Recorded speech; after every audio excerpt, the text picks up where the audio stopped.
Hey everybody, Hump Day this week on the Real Kyper at Noon show, Wednesday, July 29th. You know when I've had enough of the exhibition series? When I hear Leaf fans complaining about Sandin not being in the lineup over Martin Marincin. Now, can you imagine that? That is where Leaf fans want to go before they've even seen one exhibition game going into this thing. And Mac, I know you're chomping at the bit. When you hear stuff like that, you're sitting there going, what am I really getting out of these games already?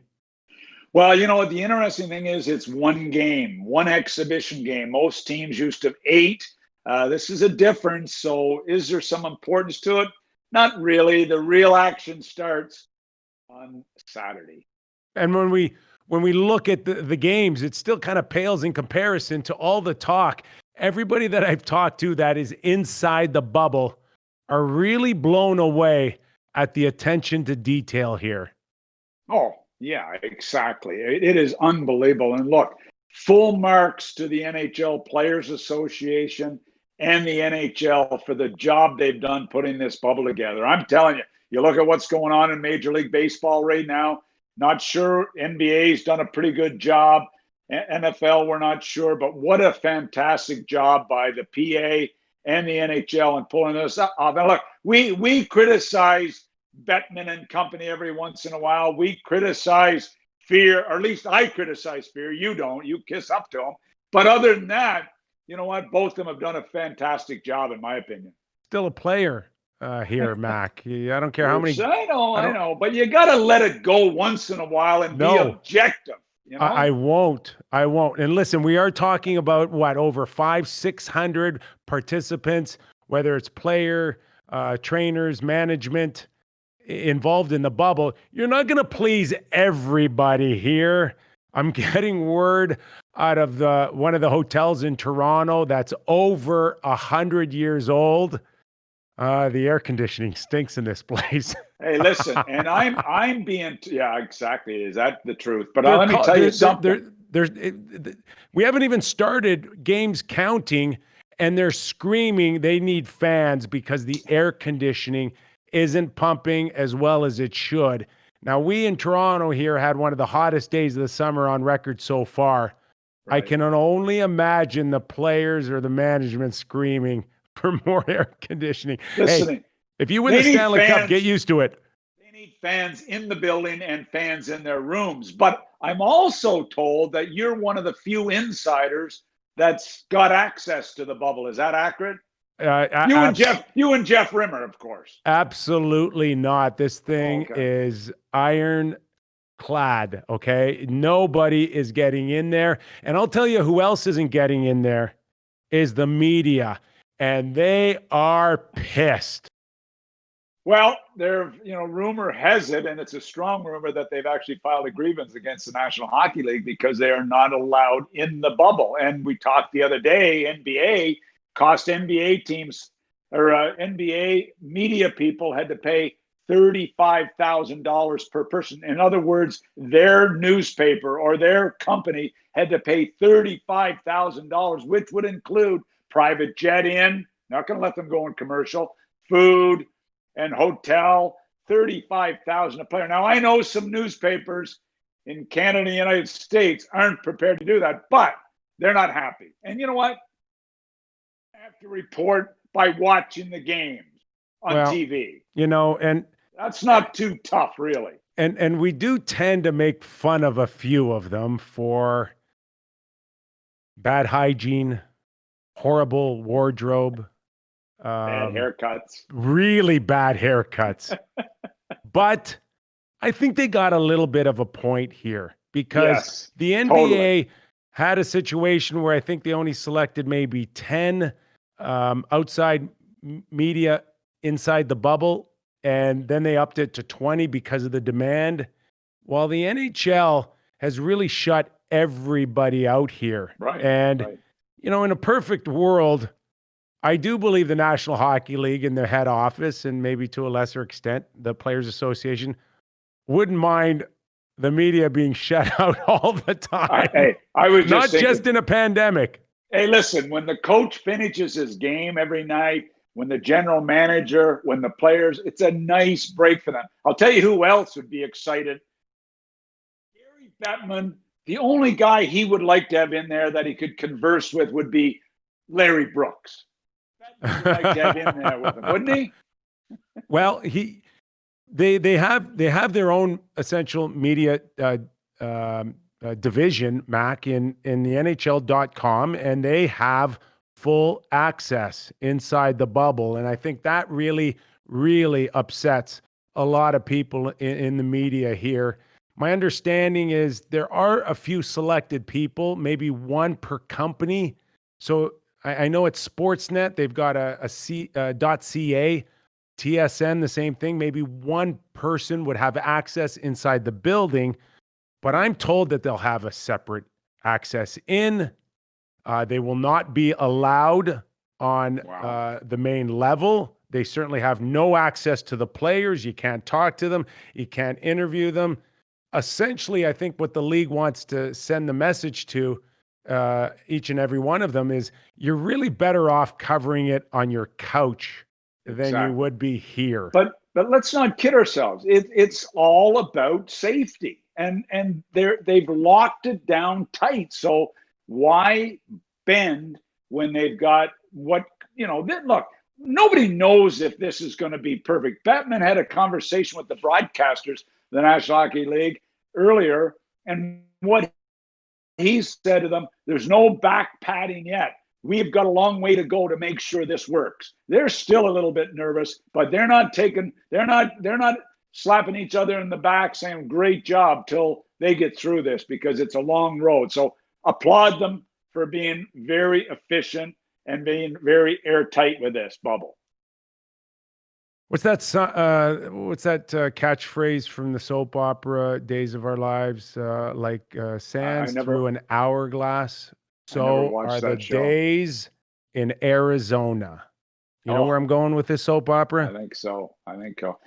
You hearing anything else besides general managers and a few teams still up in arms over what the league may or may not end up doing in terms of those alleged violations?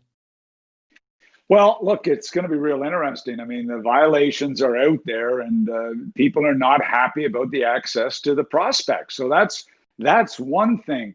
Talking to somebody last night, where could this really go? What if this took its worst turn for Chyka? Where could it go? Well, it could go that the Coyotes get nailed for the violations. We don't know how severe. We hear lots of rumors.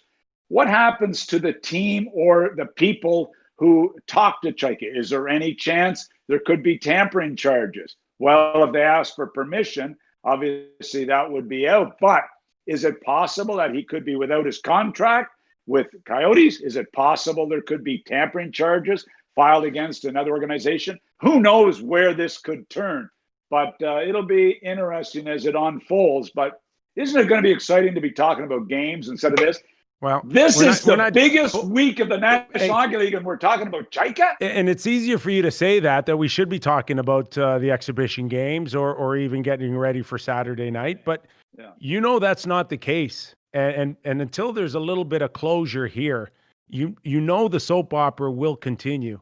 Now, I'm told that the investigation through the league on the alleged violations, that it's done. It's on Gary Bettman's desk. And earlier this week, we talked about he should address it before puck drop. Right. But now I'm starting to hear that he may not want to address it before puck drop for the same reason why he was probably really upset when this story first broke, is he doesn't want the attention taken away to what's important.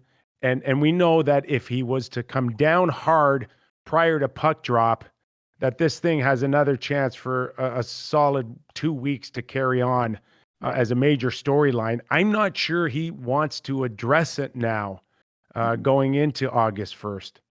Would you? No, and I think, look, he always looks at the big picture. Gary looks at the big picture. And I applaud him for that, because he does it. when I used to sit in meetings with him, with the board of governors meetings or the general manager meeting, he always takes a step back and really does look at the big picture. And, it's small compared to what is really going on with the Stanley Cup playoffs starting, with the bubble scenario. It is small compared to that. But people want to know, GMs want to know what is going to happen with this, with these violations, as well as where Chyka fits in. And Steve Sullivan is hoping that it gets resolved quickly so he can stay on as a GM. By the way, I'm excited for Steve Sullivan. He's a good kid. Well, I'm a good kid. No one's handed me a general manager's job. Hey, you're not a kid. I played with Steve Sullivan in Toronto, and there's no question that the last few years he's been there. I'm sure a big part of some of the success there, and then unfortunately some that has not turned out so far. And he waits, and he hopes some of his players can develop quickly enough to make some noise in this 24-team tournament. With that, what's success? What's success? They made the playoffs 3 times in the last 16 years in Arizona.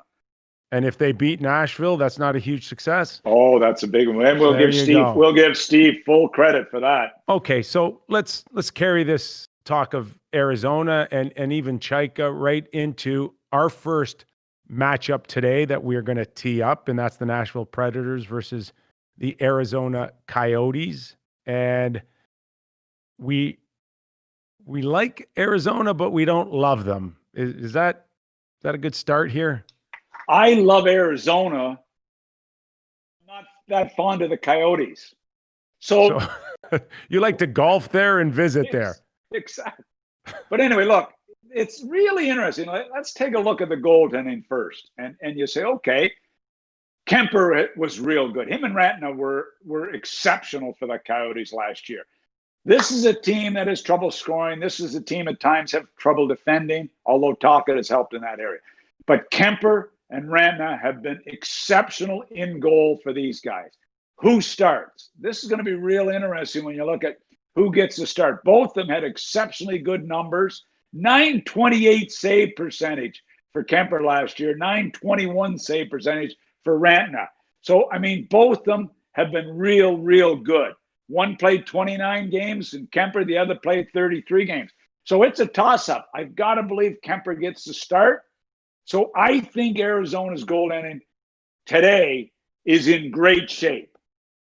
Nashville, not so sure about their goaltending, Nick. Mac, Pekka Rinne to me is the expiry date hit already.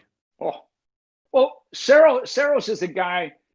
Is that the right pronunciation? I have trouble with goaltending pronunciations. Don't worry, we'll tee you up again on that.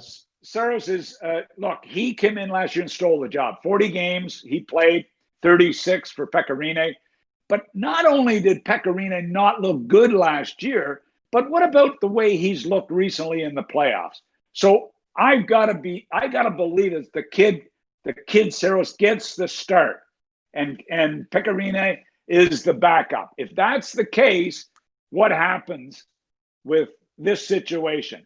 I'm leaning towards the goaltending on Arizona ahead of the goaltending on Nashville today. And that's with all due respect to Saros, who's been real good.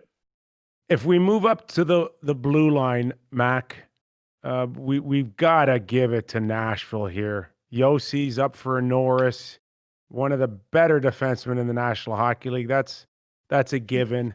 Ekholm, of course, big, strong, shutdown type of guy, will play hard against anybody on the front line that he faces every night. Ryan Ellis, it's not even really close still when you compare it to Ekman Larson, Chikrin, Goligoski. Is it? This is a blue line that has been perceived as the best blue line, one of the best blue lines in the NHL for the past number of years. And you said it, 150 or so points by the back end. That's a lot of point production from Josi, Ellis, Ekholm. Fabro's even been good. Hamu's chipped in the odd point, but they've really been a point-producing back end, but they've been a good defending blue line. But what happened when Hines took over last year? all of a sudden, they were giving up unbelievable quality chances in the second half of the season. So this blue line that produces points and defends well didn't defend as well in the last 25, 30 games last year. But we know the potential they have to really produce and to defend. So I've got to believe in it. And Ekman Larson is an underrated guy in Arizona. Goligoski, Chychrun has come into his own. Australia has been pretty good. Shamuson is a good defensive defenseman. So, yeah, you'd say the edge goes to Nashville, but I'll tell you what, I don't mind this blue line. I don't mind this blue line for Arizona either. And they have been defending much better defensively. So Nashville in every area have just been okay, in my opinion, in the last year. Arizona, goaltending great, defense adequate. So What's it going to come down to? A forward, a star forward. And I look at this series and, throughout the week, we've talked about 1-2 punches. Yeah. McDavid, Draisaitl, Panarin, Zibanejad. Yeah. And now we look at Kessel and Hall versus Ryan Johansson and Matt Duchene. No one really there with a track record for being go-to guys in the NHL playoffs. And I say that with all due respect when I think of Phil Kessel with his Stanley Cup rings, but quietly behind Crosby and Malkin. Well, look, Kessel had 14 goals last year, and Taylor Hall had 10 goals and 17 assists. Injuries, I get it. But Kessel and Hall have got to be a lot better. And Hall is a guy that's got a lot to play for here because we know he's unrestricted. We know he's looking for $7+ million. We know what he's capable of doing. I mean, he could be a game breaker in this series. You look at the other team with Johansson and Duchene. I mean, they were in and out so bad last year. 13 goals for Duchene, 36 points for Johansson. If it's not for Arvidsson and Forsberg and a few of these guys would have been invisible, Nick. And when is Johansson? I mean, Johansson was traded 1-for-1 for Jones. For Jones, one of the best defensemen in the NHL. And yet he hasn't got it done. Duchene, not good there last year. We know Forsberg. We love Forsberg there. We love Arvidsson there. We love some other guys. But I'll tell you what, then you're into the Sijans and you're into the Turrises and you're into the Watsons, Grimaldis, Craig Smith. The big boys have got to get it done for both these teams, and it'll be real interesting to see what happens. Oops. Are you still there? Are you drinking again? What is going on? I'm looking at your camera, and it's all over the place. I was waving my arms because I'm so damn excited about this Nashville, Arizona series. Okay. I'm going ballistic. Show me your hands right now. I want to see your hands. Okay. Now, put them under your ass, and don't let them move. Okay? You good? Just a minute. Oh, then I'm too high. Okay. You good? Yeah. All right. Listen. Well, it's hard to not get excited about these two teams. Both of us. Are you kidding me? I'm serious. You're going to have to force me to watch a couple of these games. But anyway, okay, go ahead. Both of us had the pleasure of working for and with David Poile, and he's had an unbelievable run in Nashville, including getting to a Stanley Cup final for the first time in his career. After this series, if in fact they find themselves out of a first or second round, where does he go here? This really isn't a contending team as we've known it the last few years anymore, is it? The Nashville Predators. They are a nondescript team to me, and this is such a big series for this franchise. Like, this is a series that if they don't beat Arizona, it is going to be ugly. It is going to be ugly. So there's a lot of pressure on this group to perform. Now, David Poile, I happen to be a friend. I like David Poile. He's a friend of mine. He did fire me, though. Remember vividly, I had $500 in my bank account. Jill was pregnant, and we had 20 days to get out of the U.S. because our visa was running out. But he still is a friend of mine. I wouldn't say Jill's so fond of him, but I still really like David. But anyway, Oh my gosh. I'm telling you, it will be ugly if they lose there. Now in Arizona, if they lose, not the same pressure. They're used to it there. Yeah, I will give David Poile a lot of credit that he was able to move PK Subban's contract and not Oh, eat any of it. great Now, job. David did, Poile has made a lot of great trades did, in his did, career. did you know No the doubt Leafs? about it. Do you know the Leafs were right in there with PK Subban prior to him ending up with the New Jersey Devils? And I was told the Leafs were going to eat a good portion of that contract. Or I'm sorry, Nashville was going to eat a good portion of that contract. Right. So that tells you how lucky he got when New Jersey decided to take the whole thing. Now, David is a stickler for detail, and there's been some rumblings that he's gotten off the hook on the Weber deal a little bit in this new CBA. Yes. So if that's the case, David does his David dots the I's and crosses the T, but that doesn't take away from this being a huge series for this franchise. Yeah, and what you're talking about is they tweaked the recapture rule that it cannot be more than the AAV, if I'm not mistaken. Right. So if in fact Shea Weber decides to shut it down early, there won't be that as big of a sting.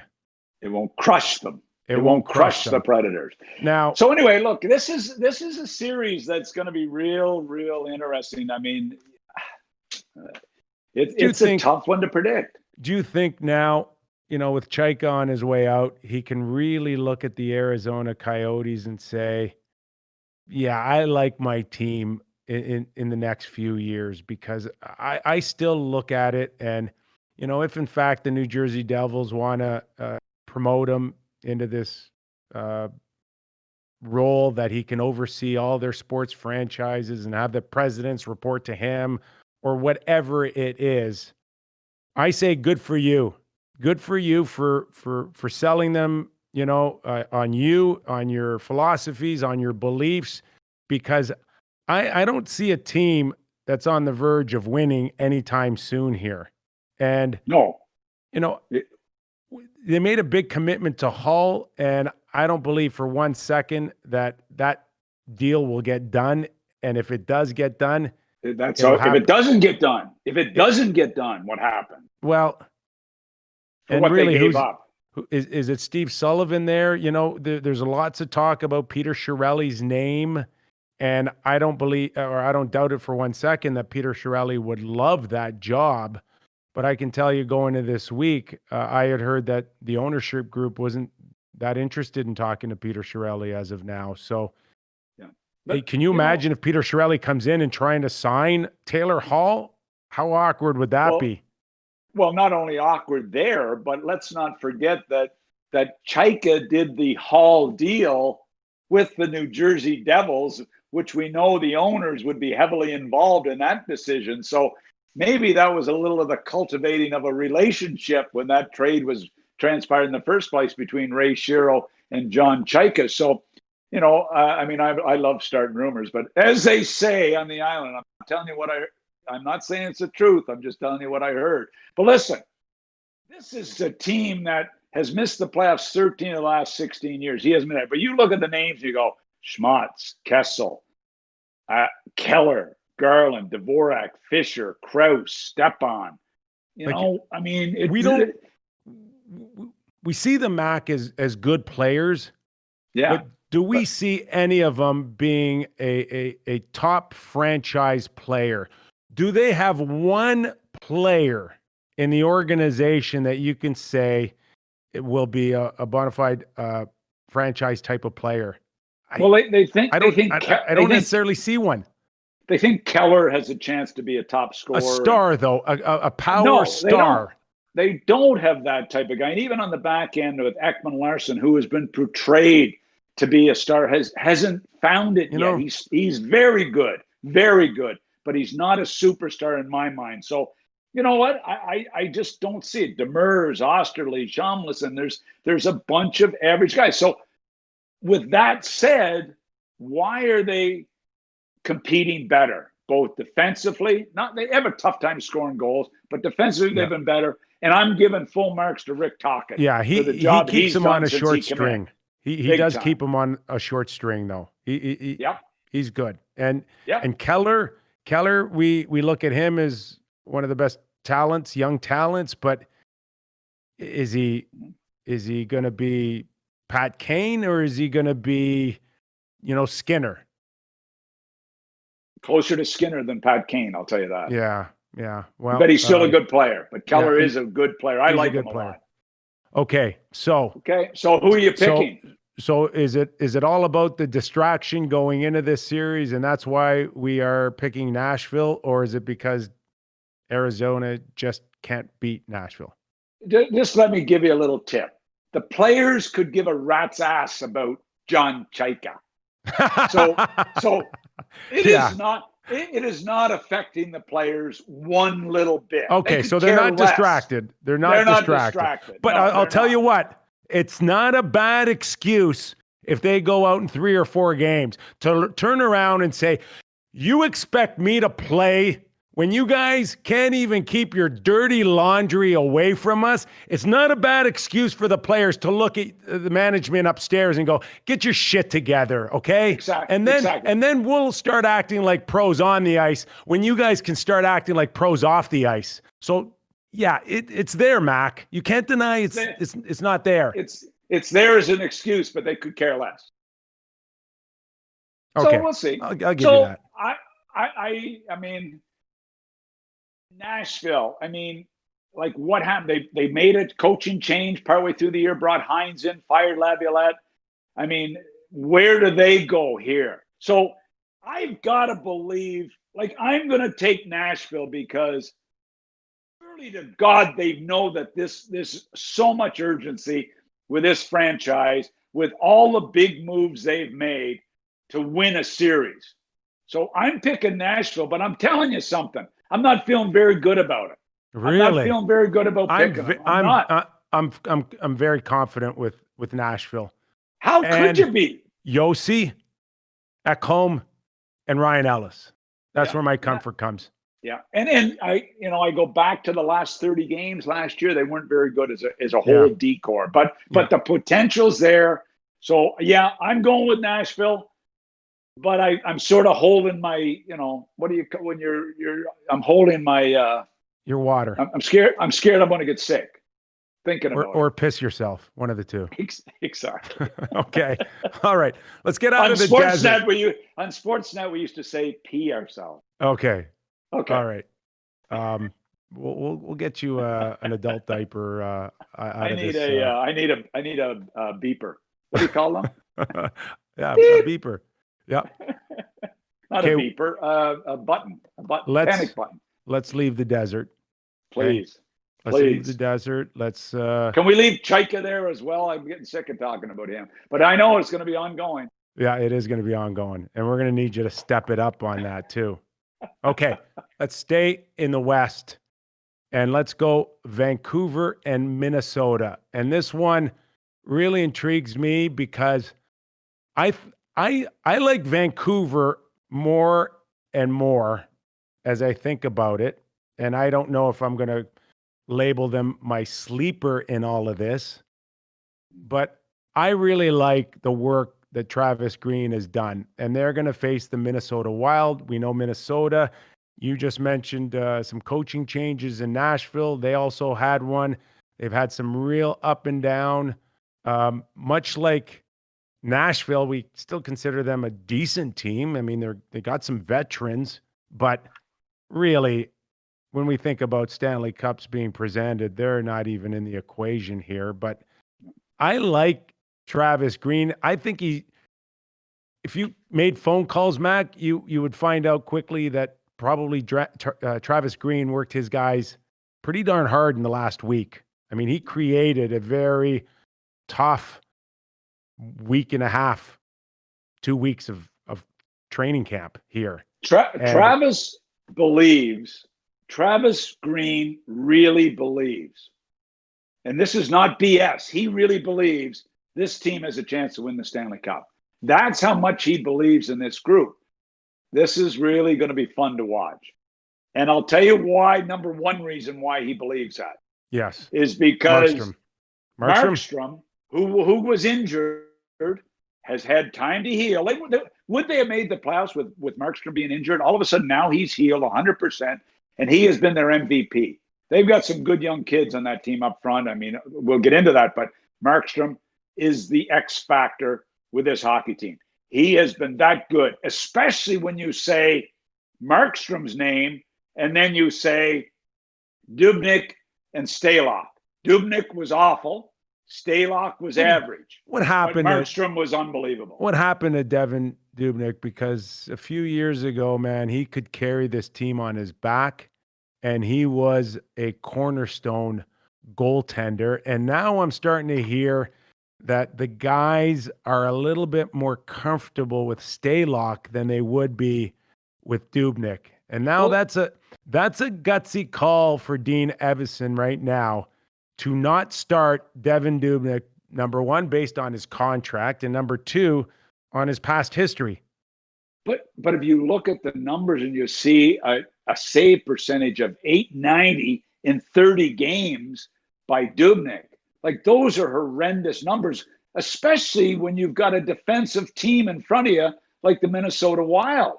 And Stalock comes in with a 910 save percentage and a 267 goals against. Dubnyk was 3.35 goals against per game. Now, was the team very good in front of him? No, they weren't. We talked, Nick, 2 years ago. I remember you and I having this conversation. 12 guys on the Minnesota Wild at that time were over 32 years of age. They've been able to move some people out, move in. But when you think that Fiala is their best player, their best offensive threat is Fiala, the guy they picked up from Nashville last year, you're saying, whoa, what is going on with this team? So goaltending is, if they don't get some goaltending, they don't come close in this series, in my opinion. Well, so can Stalock get it done? Dubnyk, we know how good he's been. This will be the biggest test for the Vancouver Canucks is can they penetrate the likes of Suter, Brodin, Spurgeon, and Dumba. Like that, Mac, say what you will about Minnesota, and Suter's coming off an injury as well, and he's feeling good and looked good. That will be the biggest test. If you can get the puck in and penetrate that defense and pin them and get them to face the glass a lot. Well, that's the big thing. That's a good defensive core. That's a very good defense. Suter is still putting up good numbers. I mean, Dumba is a good young player. Brodin's a good, like you listed them there, Nick. That's a good blue Spurgeon line. Still probably doesn't get the credit he deserves. Big time. Totally. So can the top six offensive stars in Vancouver, and when I say top six, they're a young top six. When you look at Pettersson, a potential superstar, Boeser looks like he's going to be a pure goal scorer, coming off not a great year last year, but this kid can score goals. And you're looking at the group and saying, whoa, Miller comes in. Jimmy Benning's taken a ton of heat. I didn't like the trade because of the dollars with Miller and the term. I was wrong on that one. Miller has been real. Yeah, Miller's been real good for them. And really then you go Horvat to Foley. I mean, this is a Pearson has come in a trade and played well. So their top six is dynamic, especially when you throw a Quinn coming from the back end or a Nedler coming from the back end or even a Tanev getting the puck through. All of a sudden, how does this group of forwards, this top six group, we know they got some bangers in the bottom end too, but how do they go against that good blue line in Minnesota? That'll be a test. And it will be interesting to watch Hughes and, of course, a great season. The tendency, and Mac, you can speak a little bit of this through your experience, but the tendency with those college kids in their first year in the National Hockey League is kind of hanging on and pushing in the latter part of the season. Maybe we saw that a little bit with Hughes, but my understanding is he didn't sit around and eat chips on the couch for the last 4 months. This guy has put some work in. He does physically look stronger again, and he's dominated the scrimmages all week. So That is huge news for the Vancouver Canucks if this guy comes in rejuvenated. The other one I heard was Brock Boeser. He looks actually faster. His shot looks quicker. I'm told that they changed the curve on his stick a little bit, and maybe he's getting a better release off of it, which is a scary thought because we've seen him shoot the puck extremely well. But I mean, these are the young kids that are going to be challenged from here on in. I think he's using Austin Matthews stick. When I was a coach, I remember I had such a bad shot on the ice in practice. If I would have been able to get Austin Matthews stick, I'm sure it would have made me look a lot better. But listen to this, Nick. I'll tell you what I think is really important.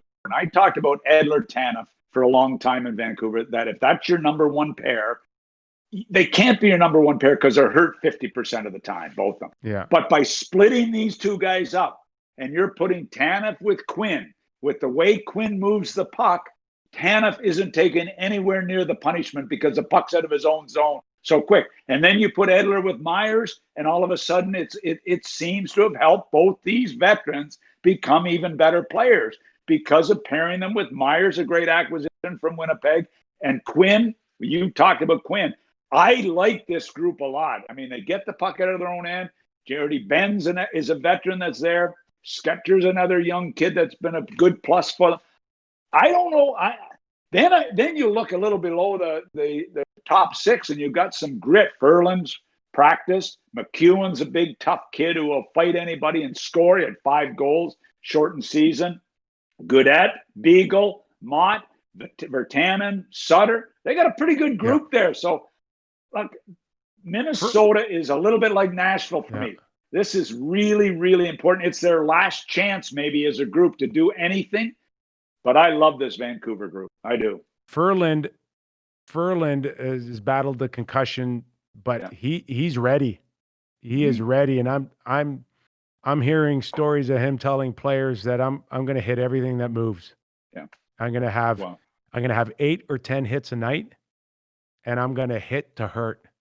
And that changes that bottom six. To have a veteran guy like Ferland in there. And as I mentioned, McEwen's in there, Mott's in there, Goodette. Beagle is an important guy, Stanley Cup winner in Washington. So, you've got, I just look, Jimmy Benning takes some serious heat in Vancouver. And I'm thinking, I get some people saying, shouldn't Benning be fired? I'm thinking, Benning's drafted some pretty good players. He's traded and signed for some I think he's done a pretty good job. So, you know what? This is going to be a series. And I'm with you. I really like Travis Green as a coach. And I don't know. I know Dean to say hello, but I don't know him as a coach. So, to me, the X factors here are Markstrom versus Dubnyk and Quinn versus Suter. That's a lot to say about a kid, isn't it? Yeah. But that's how important I'm also hearing that Jordan Ben will not be available to start this series, which I like Jordan. Right. I think he's a good depth guy. But other than that, Vancouver, they look good to go. I'll give you an X factor here for the Vancouver Canucks, and I'm going to say Tyler Toffoli. Now, Tyler, came in on a trade earlier this season. He's going to play with Pettersson, and he's going to play with Miller. But Mac, a bit of a wild card in terms of sometimes his foot speed, and you just wonder if he comes out of the gate early, he's going to be able to contribute. But it's going to be interesting to watch him now, how quickly he can get out of the gate. Yep. No, and they like him a lot. He's an unrestricted free agent. They paid a big price for him. And Madden was one of the prospects. Johnny Madden's young fella that went the other way. He's a real good kid out of Northeastern. So here's the other thing too. Let's not forget that the Vancouver Canucks had the 4th best power play in the NHL, and the Minnesota Wild were 25th in the NHL in penalty killing. So where does this, come into play as well? So look, there's lots of intriguing things to watch in this series, and it'll be fun to do it. Just a note too. I got to think that Minnie's going to have to try real hard to get on Hughes, but he's jackrabbit fast. But I got to think, can Foligno, can Eriksson Ek, can Greenway, can these guys get in on a guy like that and force him to do things faster than he wants to? That, to me, is a big challenge now with how quick these kids are. Totally. So who do you like? Give me a number here. I know this is Minnesota's last chance, probably as a group, to do something. I am going with Vancouver. I'm going with Vancouver, and I'm going with Vancouver because I like a lot of the things that have been done there. I know they give up chances. I know that. I know they're not great defensively, but I'm counting on Markstrom to get the job done the way he did all year for this young group of forwards and a couple of youngsters in the back end. I'm going in 4 for Vancouver. All right, we'll give Minnie a game. Do we give him 2 games? Is it Devan? You do what you want, Dubnyk? Nick. We're independent on this. You do what you want. Well, I don't want to. My coattails. I think that would put me two days in a row with agreeing with you on. Well, our teams are the same, but I'll give Minnie 2 games. Yeah, I'll give Minnesota 2 games. I think Mike Russo's got them in a sweep. You're like blue Mike line's Russo. good enough. I think that blue line's good enough for a couple of wins, but I'm not convinced it's worth 3. In a sweep, I think. Mike Russo's got Minnesota in a sweep.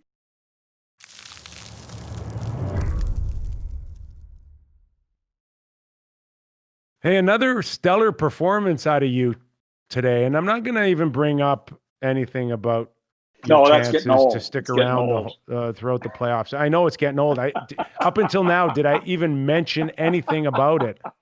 Did I? No, but I got another job off. I gotta make a decision tonight whether I'm going to turn it down or not. It's a once a week 30-minute podcast, and I'm thinking, my golf game has suffered because of this. Because of trying to rebuild your career, my golf game has suffered. You pulling a John Chyka on me? Got another job that I don't know about? Well, it's an offer. You know what? Look, I'm not really looking for a job, as you know. So, what was your day like today? I heard through my sources in PEI, you were hanging signs up today. Signs. Yes, what kind of signs were you? They must have been beware signs. I want you all with a picture of you on it.